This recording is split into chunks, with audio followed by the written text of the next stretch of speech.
नमस्कार दोस्तों। आज हम आपको अमावस्या और पूर्णिमा की कथा सुनाएंगे। किसी राज्य में एक राजा रानी थे। उनके 2 बेटियां तथा 2 बेटे थे। उनकी एक बेटी का नाम अमावस्या और दूसरी बेटी का पूर्णिमा था। पूर्णिमा धार्मिक प्रवृत्ति की थी। वह हमेशा पूजा पाठ किया करती थी और गाय की सेवा किया करती थी और सारा काम काज में लगी रहती थी और अमावस्या कोई पूजा पाठ की रुचि नहीं रखती थी। कभी भी किसी की पूजा पाठ नहीं करती थी, लेकिन दोनों बहनों में बहुत प्यार था। लेकिन राजा रानी का व्यवहार पूर्णिमा के प्रति अच्छा नहीं था। वो अमावस्या को चाहते थे और पूर्णिमा के प्रति अच्छा व्यवहार नहीं था। अपने दोनों पुत्रों को प्यार करते थे, तो राजा रानी अपने पुत्र को ज़्यादा ख्याल रखते थे। धीरे धीरे समय बीतता और राजा रानी के बच्चे बड़े होते गए। राजा अपने बेटों का विवाह कर देते और राजा की दोनों बेटियां भी बड़ी हो जाती हैं। फिर सब राजा से कहते हैं कि इनका भी विवाह कर दो। राजा ने कहा, हाँ, विवाह तो करना ही है। तब रानी राजा से कहती है, पूर्णिमा का विवाह किसी बड़े घर में मत करना, क्योंकि इसे तो कामकाज करना पसंद है और गाय की सेवा करना पसंद है, भजन कीर्तन तथा कहानियाँ पसंद है और पूजा पाठ करना पसंद है। अगर ये बड़े घराने में गई तो ये सब नहीं कर पाएगी, इसलिए इसकी शादी किसी गरीब के घर में ही कर देना। राजा ने कहा, ठीक है, और राजा पूर्णिमा के लिए रिश्ता ढूंढने लगे और अंत में एक गरीब घर में पूर्णिमा का विवाह तय कर दिया। तब रानी ने कहा, महाराज, अमावस्या भी विवाह योग्य हो गई है, इसलिए इसके लिए भी वर देखिए और दोनों बहनों का विवाह साथ साथ कर दीजिए। राजा ने उसी गांव के राजा के बेटे के साथ अमावस्या का विवाह तय कर दिया। राजा ने रानी को बताया तो वह बहुत खुश हुई और मन ही मन में सोचने लगी, अब देखते हैं कि पूर्णिमा गरीब के घर में कैसे रहती है। बहुत पूजा पाठ करती है, देखते भगवान इसकी क्या मदद करते हैं। फिर समय आने पर राजा ने अपनी दोनों बेटियों के विवाह कर दिया। अमावस्या को बहुत धन दौलत दी, लेकिन पूर्णिमा को बहुत कुछ भी नहीं दिया।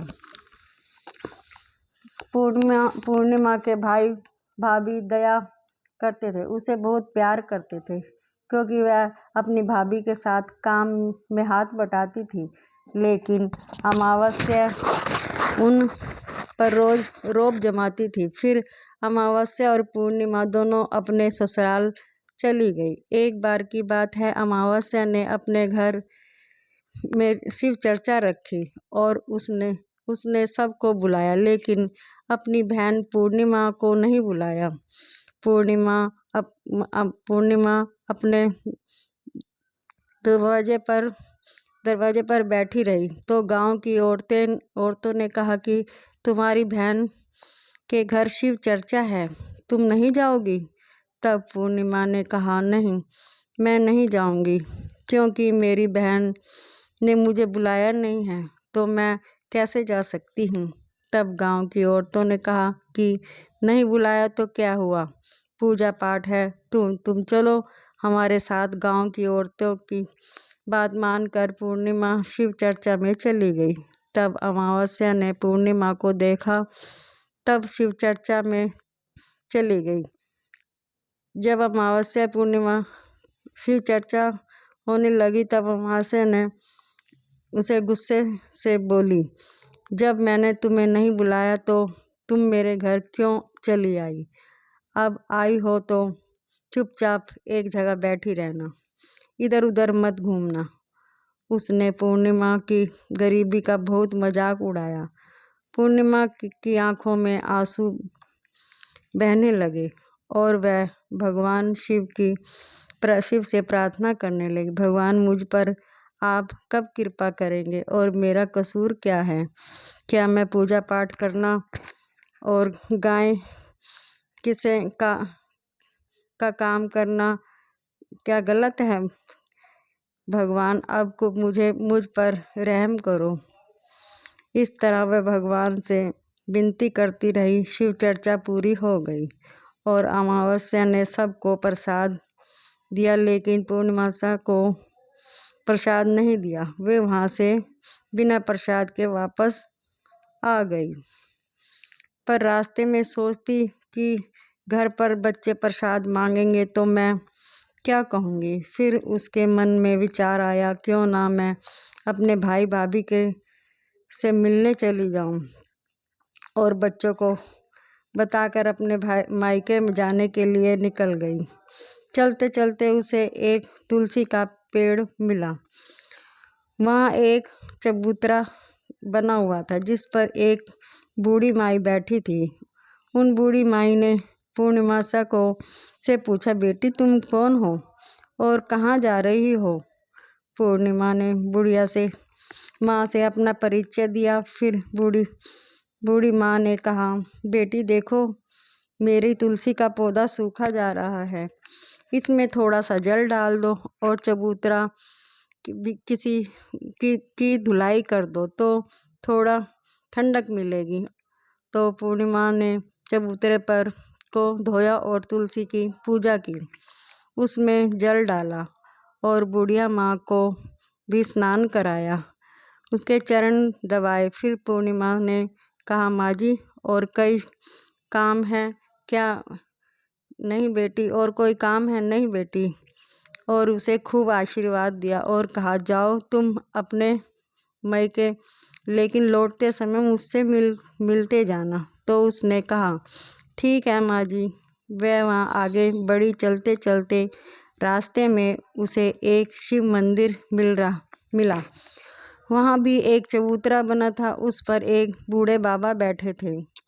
वो कोई और नहीं, भगवान स्वयं शिव थे, लेकिन पूर्णिमा उन्हें पहचान नहीं पाई। बूढ़े बाबा ने कहा, तुम कौन हो बेटी? तब पूर्णिमा बोली, क्या बात है बाबा? तब उन बाबा ने कहा, क्या तुम मेरी मंदिर की साफ सफाई कर दोगी? बहुत गंदा हो गया है, और चबूतरा भी धो देना और मेरे नहाने के लिए 2 बाल्टी पानी भर देना, तो तुम्हारा बहुत एहसान होगा। पूर्णिमा ने खुशी खुशी सब काम करा और भगवान शिव की पूजा की। थोड़ी और आगे चली तो उसे काली माँ का मंदिर मिला। काली माँ भी एक बुढ़िया के रूप में वहाँ बैठी हुई थी। तब काली माँ ने भी कहा, बेटी कौन हो? पूर्णिमा ने अपना नाम बताया और कहा, क्या बात है माँ जी? तब बुढ़िया माँ ने कहा, बेटी यहाँ सब पूजा पाठ करके चले जाते हैं, कोई मंदिर की साफ सफाई नहीं करता। देखो मंदिर कितना गंदा हो गया है, इसकी साफ सफाई कर दोगे?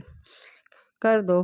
पूर्णिमा ने मंदिर की साफ सफाई की, माँ का श्रृंगार किया, पूजा की। उसके बाद बुढ़िया माँ को स्नान कराया और हाथ पैर दबाए। फिर वह आगे बढ़ी तो एक नदी मिली। वहाँ भी एक बुढ़िया माँ बैठी थी। वो कोई और नहीं, गंगा मैया थी। उन्होंने कहा, बेटी कौन हो तुम? तब उसने अपना नाम दिया। फिर बुढ़िया माँ ने कहा, बेटी यहाँ सब स्नान करते हैं लेकिन कोई सफाई नहीं करता, तुम यहाँ साफ सफाई कर दोगे? फिर उसने वहाँ की साफ सफाई कर दी। फिर बुढ़िया माँ ने उसे आशीर्वाद देते हुए नाव में बैठकर नदी के उस पार जाती है, तो नाव में फूल बिछ जाते हैं और फूल की नाव में बैठकर अपने मायके पहुंच जाती है। भाई भाभी पूर्णिमा को देखकर बहुत खुश होते हैं और उसकी खूब खातिर करते हैं। फिर सब खूब बातें करते हैं। सुबह जब ननद जाने को तैयार हुई तो भाभी ने एक लाल साड़ी दी और कहा, ननद जी इस साड़ी को पहन लो, और कहा जल्दी जल्दी आया करो, बहुत दिनों के बाद आती हो। तब ननद ने कहा, ठीक है भाभी जी, जब भी मुझे बुलाओगी मैं आ जाया करूँगी। फिर पूर्णिमा ने लाल साड़ी पहन ली, 16 श्रृंगार कर लिया। भाभीयों ने भी उसे थैला भर कर और बहुत सारा सामान दिया, धन गहने दिए। पूर्णिमा घर से निकली तो चलते चलते रास्ते में वहीं नदी मिली और नाव में बैठकर उसे पार पहुंचा देती है। तो वहीं बुढ़िया माई मिली, जो और कोई नहीं गंगा माँ थी। उन्होंने कहा, बेटी आ गई अपने भाई मायके से? पूर्णिमा ने कहा, हाँ माँ जी। तब बुढ़िया ने एक थैला दिया और कहा, इसे घर ले जाओ। मैं कहाँ रखूँगी, बहुत भारी है, और हाँ इसे रास्ते में मत खोलना, घर जाकर ही खोलना। पूर्णिमा ने कहा, ठीक है माँ जी, और वह वहाँ से चल दी। आगे चले तो काली माँ का मंदिर मिला, वहाँ भी बुढ़िया बैठी थी। उन्होंने भी पूर्णिमा को एक थैला दिया। अब उसके पास 3 थैले हो गए। तो फिर कुछ आगे बढ़ी तो शिव मंदिर मिला, वहाँ भी बूढ़े बाबा के रूप में शिवजी बाबा बैठे थे। उन्होंने भी उसे एक थैला दिया, बोले पूर्णिमा आगे बुढ़िया मिली तो तुलसी माँ मिली, उन्होंने भी एक थैला दे दिया। अब पूर्णिमा अपने घर पहुंच गई तो थैला खोलने लगी। सबसे पहले उसने अपने अपने मायके का थैला खोला। उसमें खाने पीने की बहुत सारी चीज़ें, कपड़े, गहने वगैरह वगैरह चीज़ें निकली और बच्चों को दे दी, और कपड़े भी पहनने को दिए। बच्चे बहुत खुश हुए। दूसरा थैला गंगा जी ने दिया था, उसे खोला तो उसमें सोना चांदी और भरा था। और तीसरा थैला खोला तो उसमें भी धन दौलत निकली, श्रृंगार का सामान। जो चौथा थैला खोला तो भगवान शिव का था, उसमें भी बहुत सारा धन निकला, वह बहुत खुश हुई। पांचवा थैला तुलसी माँ का था, उसे खोला तो उसमें भी चावल, धन, अनाज, तरह तरह के पकवान निकले। पूर्णिमा ने किसी के घर में किसी प्रकार की कोई कमी नहीं हुई, खुशी खुशी रहने लगे। एक दिन पूर्णिमा ने सोचा, क्यों ना मैं भी शिव चर्चा कराऊं। फिर पूर्णिमा ने शिव चर्चा रखी तो सबको बुलाया। वह अपने बहन के घर गई। तब जब अमावस्या अपने बहन के घर शिव चर्चा में गई तो उसने घर में धन दौलत देखकर चकित रह गई कि अमावस्या ने पूछा कि तुम्हारे घर इतनी धन दौलत कहाँ से आई? तब पूर्णिमा ने कहा, देखो बहन, तुमने शिव चर्चा रखी, मुझे नहीं बुलाया, फिर भी मैं भी बिना बुलाए तुम्हारे घर आ गई, लेकिन तुमने मुझे प्रसाद नहीं दिया। फिर तुम्हारे घर में से आने के बाद मैं मायके चली गई थी। फिर सब बात अमावस्या को बता दी कि मैं भी जाऊंगी मायके, और तुम भी मुझे डांटो और प्रसाद भी मत देना। पूर्णिमा ने कहा, भगवान का प्रसाद है, मैं तो सबको दूंगी। लेकिन अमावस्या ने प्रसाद नहीं लिया और बच्चों से कहकर अपने मायके चली गई। चलते चलते तुलसी माँ मिली। उन्होंने कहा, बेटी ये चबूतरा गंदा है, इसे धो दोगी, तुलसी में पानी डाल दोगी? तो अमावस्या कहती है, ये बुढ़िया, मैंने इतनी महंगी साड़ी पहनी है, ये गंदी हो जाएगी, मैं कुछ नहीं करूँगी। आगे चलकर भगवान शिव जी मिले, उनसे भी उसने ऐसा ही कहा। आगे चल काली माँ का मंदिर मिला, वहाँ भी एक बुढ़िया मिली, उसने भी ऐसे ही कहा। फिर आगे गंगा मैया मिली तो उसने भी ऐसा ही कहा। फिर नाव में बैठी, नाव में कांटे थे जो उसके पैर में चुभ गए। फिर वह अपने मायके पहुंच गई।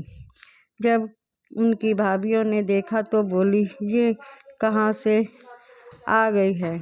अरे पूर्णिमा से के पास तो कुछ नहीं था, इसलिए उसको सब कुछ दिला दिया। लेकिन ये क्या हुआ?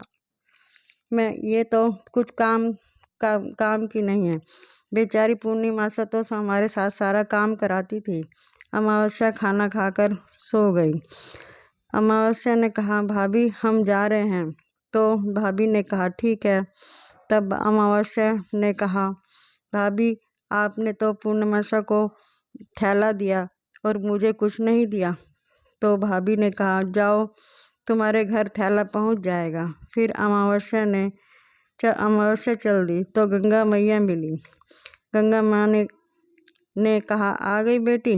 तो तुमने कहा अपने पूर्णिमा को थैला दिया था, मुझे भी कुछ नहीं दिया। तो गंगा माँ ने कहा, जाओ बेटी हम तुम्हारे घर भिजवा देंगे। ऐसा कह काली माँ भगवान शिव ने सबने ही ऐसा कह दिया।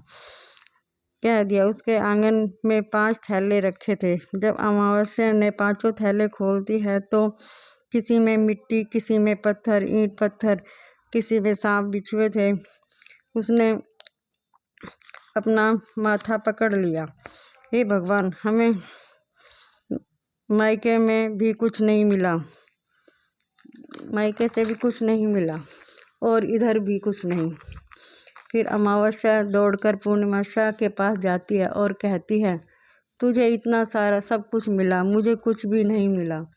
तब पूर्णिमा ने कहा, मैं मायके जाती हूँ तो भाभीयों के साथ काम काज कराती हूँ और तुमसे तो भाभी की कभी कभी मदद करती थी। तो भाभी तुमको क्या देगी? गंगा माँ कि तुमने गंगा माँ को ठुकरा दिया। काली माँ, शिवजी, तुलसी को सबको तुमने ठुकरा दिया, इसलिए भगवान ने तुम्हें कुछ नहीं दिया। तब अमावस्या कहती है, बहन मुझे माफ़ कर दो, मैंने सदा तुम पर अत्याचार किया है, लेकिन इसमें मेरा कोई कसूर नहीं। मुझे भी बताओ कि लेकिन तुम्हें कैसे मिला, ये सब तुम्हें कैसे मिला? भक्ति कर कर सब प्राप्त कर लो। तब पूर्णिमा ने कहा, 3 सूत्र का ज्ञान ले लो। पहले सूत्र में दया मांगना, दूसरे सूत्र में चर्चा मांगना और तीसरे सूत्र में 108 बार ओम नमः शिवाय का जाप करना। भगवान ने जो 3 सूत्र दिए हैं वो प्रसाद के रूप में स्वीकार करना और हृदय में बसाना। मैंने सच्चे मन से भगवान शिव की पूजा पाठ करी है, सबकी मदद की, सबका काम किया, इसलिए मुझे सब कुछ मिला और तुम्हारे पास सब कुछ था वो भी खत्म हो गया। तो अमावस्या अपने घर गई और वह भी पूजा पाठ करने लगी और भगवान शिव की चर्चा रखी और भगवान शिव से माफ़ी मांगने लगी। बोलिए शंकर भगवान की जय।